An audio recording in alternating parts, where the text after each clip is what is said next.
Hi friends, welcome back to చిద్రూపి reviews. Daily updates and reviews కోసం ఛానల్ని subscribe చేసి పక్కనే ఉన్న బెల్ ఐకాన్ని క్లిక్ చేసి ఆల్ ఆప్షన్ సెలెక్ట్ చేయండి. అప్పుడే మేము పెట్టిన వీడియోస్ ముందుగా మీ మొబైల్కి నోటిఫికేషన్ ద్వారా వచ్చేస్తుంది. ఓకే ఫ్రెండ్స్, మరి upcoming review super interesting episode. Prerana వాళ్ళమ్మ ఇందిరకి ₹1,00,00,000 ఇచ్చి వెళ్ళిపోమని చెప్తున్న మంజుల. మరి మంజులకి దిమ్మ తిరిగే షాక్ ఇచ్చిన ఇందిర. ఇవ్వాలని కోరుకునే వాళ్ళంతా ఖచ్చితంగా లైక్ చేయండి. ఇంకా ఆలస్యం చేయకుండా రివ్యూలోకి వెళ్ళిపోదాం. ఇంకా ఎపిసోడ్ స్టార్ట్ అవ్వగానే మరి ఇందిర ఇంట్లో పని చేసుకుంటూ వాళ్ళ ఆయన్ని గుర్తు చేసుకుంటూ, రోజు మీ దగ్గరికి వచ్చేదాన్ని, ఏదో ఒకటి మీకు సేవ చేసుకునే భాగ్యం ఉండేది. ఇప్పుడు నేనేంటో తెలిసిన తర్వాత మీ దగ్గరికి రాలేకపోతున్నాను. నిన్న వచ్చాను, ఇప్పుడు వాడికి ఉద్యోగం వచ్చింది, మళ్ళా ఆ గణగాడికి ఉద్యోగం వచ్చేసింది. ఇప్పుడు మీ ఇంటికి వచ్చి నేను వెళ్ళాలన్నా కానీ వాడు ఎలాంటి ప్రయోగం చేస్తాడో అర్థం కావట్లేదు. మిమ్మల్ని చూడకుండా ఉండలేకపోతున్నాను. మీ దగ్గరికి రాకుండా ఎందుకండి ఇంత బాధపడుతున్నాను అని చెప్పి ఆవేదన పడుతూ ఉంటుంది ఇందిర. మరి ఇంత పక్కనే ఐశ్వర్య వచ్చి, అమ్మా నాకు టిఫిన్ పెట్టు అని చెప్పి అంటుంది. నేను ఆల్రెడీ డైనింగ్ టేబుల్ పెట్టానమ్మా, పెట్టుకుని తిను, నువ్వు కూడా రామ్మా తినడానికి అని చెప్పేసి అంటుంది. ప్లీజ్ ఐషు, నాకు ఇప్పుడు తినాలని లేదమ్మా, తిను నువ్వే అని చెప్పేసి అంటుంది. నువ్వు రాకుండా నేను తిన్నమ్మా, వచ్చి తిను, పెడతాను రా అని చెప్పేసి అంటుంది. సరే అని చెప్పి వచ్చి ఇద్దరు కూడా టిఫిన్ చేస్తూ ఉంటారు. ఎందుకమ్మా బాధపడుతున్నావు, నాన్న దగ్గరికి వెళ్దాం పదా అని చెప్పేసి అనగానే, ఇవాళ వద్దులేమ్మా, కొంచెం రెస్ట్ తీసుకుందాం. అదేంటమ్మా, నువ్వు రోజు నాన్నని చూడాలంటావు కదా, రెస్ట్ ఏంటి అని చెప్పేసి అంటుంది. ఐషు, నీ పని నువ్వు చూసుకోమ్మా అని చెప్పేసి అనగానే సరే అని చెప్పేసి ఇంకా ఐషు తన వర్క్ కోసం వెళ్ళిపోతుంది. ఇంకా ఇది ఇలా ఉండగా మంజు వాళ్ళ ఆయన విజయానంద్ మంజుతో, ఏంటి మంజు, ఏం ఆలోచిస్తున్నావు? సిద్ధు అలా ప్రేరణ కోసం వెళ్ళిపోతే చూస్తూ ఉండిపోవడమేనా? నీ పని నువ్వేం చేయవా అని చెప్పేసి అంటాడు. ఏం చేయాలండి, వాడికి మనకంటే ఆ ప్రేరణే ఎక్కువైపోయింది. తల్లి ఇంత చెప్తుందన్నా కూడా వినిపించుకోకుండా అలా వెళ్ళిపోతున్నాడు. అసలు అదేంటి మంజు, అలా వదిలేస్తే చేయి జారిపోతాడు సిద్ధు, నీ ప్రయత్నం ఏదైనా నువ్వు చెయ్యి అని చెప్పి అనగానే, ఇటువైపు నుంచి నరుకు రాపోతే ప్రేరణ వైపు నుంచి నరుకు రావాలి మంజు అంటే ఏంటండి మీరు మాట్లాడేది? అదే మన మాట ఎలాగో సిద్ధు వినటం లేదు, ఇంకా మనకి ఉన్న ఇంకో అవకాశం ఏంటి? ప్రేరణని దూరంగా ఉండమని చెప్తే అప్పుడు సరిపోతుంది కదా. దానికి తగ్గట్టుగా వాళ్ళు ఎలాగూ డబ్బు మనుషుల్లాగానే ఉన్నారు కాబట్టి ఎంతో కొంత డబ్బు ఆశ చూపించు, ఆ డబ్బుకి ఆశపడి ఇహ సిద్ధుని వదులుకుంటారు అని చెప్పి అనగానే, సరేనండి అని చెప్పేసి ఇంకా తలూపేస్తుంది మంజు. ఇంకా ఇదిలా ఉండగా ప్రేరణ వచ్చి ఇందిరతో మాట్లాడుతూ ఉంటుంది. అమ్మా, నువ్వు అన్నట్టు సిద్ధుకి దూరంగా ఉండు అని అంటున్నావు. సిద్ధు చాలా మంచివాడమ్మా, గణ ఎలాంటివాడో నీకు తెలుసు. ఒకవేళ నేను సిద్ధుకు దూరంగా ఉంటే గణ మన జోలికి రాడా అంటే అలా ఏం లేదు. వాడు అవకాశం దొరికినప్పుడల్లా నన్ను ఎక్కడ టార్చర్ చేస్తూనే ఉన్నాడు. అప్పుడు సిద్ధు తోడుగా ఉండడం వలన ఎంతో కొంత టార్చర్ని సిద్ధు తీసేస్తున్నాడు. అందుకే సిద్ధుకి నేనేంటో తెలుసు, మన ఫ్యామిలీ బ్యాక్గ్రౌండ్ ఏంటో కూడా తెలుసు. తెలిసినా కూడా సిద్ధు నన్ను ఎందుకు నాకు చెప్పలేదని అడగలేదమ్మా. అంత మంచి సంస్కారం ఉన్న మంచి మనిషి, అతన్ని బాధ పెట్టడం, అతన్ని దూరం పెట్టడం అంత మంచిది కాదమ్మా అని చెప్పేసి అంటుంది. చూడమ్మా, నీకు ఇప్పుడు తెలియదు, మీ తల్లి ఎన్ని నిందలు మోస్తుందో అన్ని నిందలు నువ్వు మోయాల్సి వస్తుంది. ఆ గణగాడు నన్నే వదలటం లేదు, అలాంటిది నిన్ను వదులుతాడా? నీ కోసం బ్యాడ్గా ప్రాపకాండా చేస్తే నీ మనసు బాధపడదా అని చెప్పేసి అడుగుతుంది.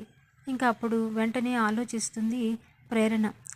ఏదేమైనా సిద్ధుని మాత్రం నేను వదిలిపెట్టే ప్రసక్తి లేదమ్మా, తను నాకు జీవితాంతం తోడుండే ఒక బెస్ట్ ఫ్రెండ్ అనుకుంటూ అక్కడి నుంచి వచ్చేస్తుంది. ఇంకా బయట సిద్ధు వెయిట్ చేస్తూ ఉంటాడు ఇంకా ప్రేరణ కోసం. ప్రేరణ బయటికి రాగానే పద ప్రేరణ, కేఫ్కి టైం అవుతుంది అని చెప్పేసి ఇద్దరు బండి మీద బయలుదేరుతారు. ఇంకా అలా బయలుదేరంగానే అప్పుడే కావాలని పగతో రగిలిపోతున్న మరి గణ ఎలాగైనా సరే ఈ సిద్ధు ప్రేరణలను ఇరికించి వాళ్ళిద్దరి ద్వారా ఎలాగైనా పైశాచిక ఆనందం పొందాలని చెప్పేసి అనుకుంటూ డ్రైవ్ చేసుకుంటూ వస్తూ ఉంటే ఇంకా సిద్ధు ప్రేరణ వాళ్ళ బండికి ఎదురుగా వస్తాడు. ఇంకా సిద్ధు ఒకసారిగా బండిని పార్క్ చేసి, బుద్ధుందా, అసలు ఏమనుకుంటున్నావు, రోడ్డు మీద ఉన్న వాళ్ళని జనాలు చంపేద్దాం అనుకుంటున్నావా అని చెప్పేసి అనగానే లోపల నుంచి దిగి వస్తాడు గణ. నువ్వా అని చెప్పేసి అంటుంది ప్రేరణ. ఏ ఇంకెవరనుకున్నావు అని చెప్పేసి అంటాడు. అయినా ఏంటి రోడ్డు మీద విచ్చలవిడిగా చట్టాపట్టాలు తిరుగుతూ ఎవరు వస్తున్నారు ఎవరు వెళ్తున్నారో కూడా కనిపించటం లేదా అని చెప్పి అని అడుగుతాడు. ఏంటి ఎవరు ఎవరు రోడ్డు మీద విహారయాత్ర చేస్తున్నారు, ఉద్యోగం వచ్చిందని చెప్పి నువ్వు రెచ్చిపోయి కావాలని మా మీదకి వస్తున్నావు అనగానే, చూడు సిద్ధుబావ, ఇలాంటి ఆడవాళ్ళని వెనకెక్కించుకొని పూర్తిగా మీ విలువ మీరు తీసుకోకండి, ఇంకొకసారి నన్ను బావని పిలవద్దు అని చెప్పేసి అంటాడు సిద్ధు. ఇంకా అదేంటి బావా, ఎలాగైనా ఎప్పటికైనా మీ చెల్లెలికి కాబోయే భర్తని నేనే, మరి ఆ చొరవతోనే నిన్ను బావని పిలుస్తున్నాను, కానీ నువ్వేం చేస్తున్నావు అని చెప్పి అనగానే, ఇదిగో ఇలా అలగా జనం తల్లి పోలికలే వచ్చేసాయి, డబ్బున్న వాళ్ళని వలవేసి బాగా వెంటపడతారు, అలాంటి మనిషిని వెనకెక్కించుకొని కూర్చుని నువ్వేమో నాలాంటి వ్యక్తుల్ని చూడకుండా డాష్ ఇచ్చేద్దాం అనుకున్నావు, కానీ నేను నీ మంచి కోసమే చెప్తున్నాను సిద్ధుబావా అనగానే, చూడు నువ్వు బావా అని ప్రత్యేకించి నన్ను పిలవక్కర్లేదు, నాకు ఎవరి ద్వారా ఎలా పిలవాలో నాకు అంతా తెలుసు అని చెప్పేసి అంటాడు. ఇంకా ఆ మాటకు వచ్చేసరికి ప్రేరణ, ఎందుకు సిద్ధు ఇలాంటి వాళ్ళతో టైం వేస్ట్ అనగానే, హలో టైం వేస్ట్ నా కారణంగానా, నాకు ఉద్యోగం వచ్చినాక మిమ్మల్ని ఇద్దరిని ఎలాగైనా ఆడుకుంటా, ఇరికిస్తా, మీతో ఇంకా బ్యాడ్గా కూడా చెప్తాను అని చెప్పేసి అంటూ ఉంటాడు. ఏంట్రా నువ్వు చెప్పేది అనగానే, ఏంటా, నేను ఒకే విషయాన్ని పదే చెప్తూ ఉంటే జనాలకి మీ మీద ఉన్న అభిప్రాయం ఏంటో అర్థమైపోతుంది, అయినా ఇప్పుడు చూడు అసలైన గణ బయటకు వచ్చాడు, గణ దాటికి ఎలా 3 చెరువులు నీరు తాగుతారో అది కూడా చూపిస్తాను, ఏ పోరా, నువ్వు మాకు తాగిపిచ్చేదేంటి అని చెప్పేసి అంటాడు సిద్ధు. ఇంకా సిద్ధు మాటలకి గణకి చాలా కోపం వస్తుంది. చూడు, ఇప్పటికే మీ అమ్మగారికి చెప్పాను మీరు ఈ ప్రేరణకి దూరంగా ఉండమని చెప్పి, కానీ నువ్వేం చేస్తున్నావు సిద్ధు, మళ్ళీ తనకు మామూలుగానే ఉంటున్నావు, అది నీకే మంచిది కాదు అని చెప్పేసి అనేసి లోపలికి వెళ్ళిపోతాడు. ఇంకా ఇది ఇలా ఉండగా ఇంకా మంజు 1 crore రూపీస్ డ్రా చేసుకుని బ్రీఫ్ కేసులో సర్దుకుని ప్రేరణ వాళ్ళ ఇంటికి వస్తుంది. ఇంకా రాగానే ఇందిరా చూసి, ఏంటమ్మా మీరొచ్చారు, ఒక ఫోన్ చేస్తే నేనే కదా వచ్చేదాన్ని అని చెప్పి అంటుంది. ఆయన ఇలా మీరు రావటం ఏంటమ్మా, కూర్చోండమ్మా అనగానే, నేను కూర్చోడానికి రాలేదు, మరి ఏంటమ్మా నీతో కొంచెం మాట్లాడాలి, ఇలా రా అని చెప్పేసి అంటుంది.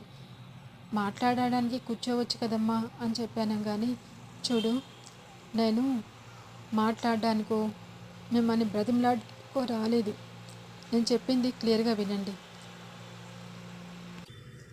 ఇందులో 1 కోటి రూపాయలు ఉన్నాయి, ఈ 1 కోటి రూపాయలు తీసుకుని మీరు ఇక్కడి నుంచి ఈ ఊరు దాటి వెళ్ళిపోవాలి, ఎందుకంటే అనగానే, ఎందుకమ్మా, నా కొడుకు సిద్ధు ప్రేరణ మాటే వింటున్నాడు, వాడికి వద్దని చెప్పినా నా మాట లెక్కలేదు, వాడికి దూరంగా ఉంటే నా కొడుకు నా దగ్గరికి వస్తాడు, అందుకని కాబట్టి ఈ ఊరు దాటి వెళ్ళిపోతే మీకు బతకడం కష్టమవుతుంది, ఈ 1 కోటి రూపాయలే కాదు ఇంకా కొంచెం కావాలన్నా ఇస్తాను, మీకు చేతులెత్తి మొక్కుతాను, ప్లీజ్, నా కుటుంబం ప్రశాంతంగా ఉంది, మీ గొడవల్లోకి నా కొడుకుని లాగొద్దు అనగానే, ఏంటమ్మా మీరు మాట్లాడేది, మేమెందుకు ఈ 1 కోటి రూపాయలు తీసుకుని వెళ్ళిపోవాలి, అయినా నా పిల్లలకి మీరు ఇక్కడ ఎందుకు వచ్చారు, ఎవరి కోసం వచ్చారు, ఎవరి కోసం నువ్వు పని మనిషిగా వెళ్తున్నావు, అదంతా నాకు తెలుసు అని చెప్పేసి అంటుంది.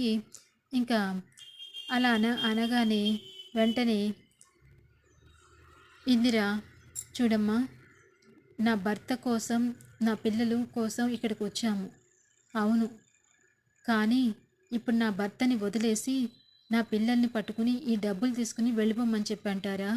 రేపటి రోజున నా పిల్లలకి తండ్రి కావాలంటే మీరు తెచ్చిస్తారా? ₹1,00,00,000 కాదు, ఎన్ని కోట్లు ఇచ్చినా ఆ ఆనందం వస్తుందా? మరి ఎందుకమ్మా? మీరు గొప్పింటిల్లో పుట్టుంటారు, కానీ డబ్బుతో ఏది కొనలేరమ్మా. డబ్బే ప్రపంచం అనుకోకూడదు. ఎప్పుడు ఎవరికి ఏది శాశ్వతం కాదు. మేము ఎలాంటి వాళ్ళమో ఆ పరమాత్ముడికి తెలుసు. నా కూతురు ఎంత సిన్సియర్గా ఉంటుందో, మీ కుటుంబానికి ఎంత మేలు చేసిందో కూడా తెలుసు.